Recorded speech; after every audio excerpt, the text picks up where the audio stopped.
Mipabor ang Korte Suprema sa ginikanan sa usa ka estudyante nga namatay human masunog ang iyang costume atol sa usa ka beauty pageant nga gilusad sulod sa usa ka universidad niadtong 2006. Gimanduan sa korte nga mobayad ang universidad og 6.4 million pesos nga damyos tungod sa ilang kapakiyasan sa pagpatuman og igo nga safety measures panahon sa maong kalihukan.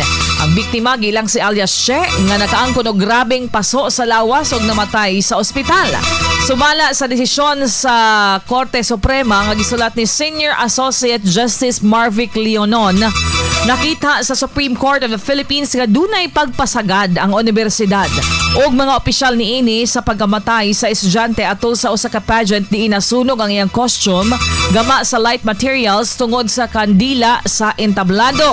Gibasihan sa Korte Suprema ang kakulang sa fire safety ug emergency response, lakip na ang wala paggamit sa mga fire extinguishers samtang miabot pa og 30 minutos una miabot ang ambulansya.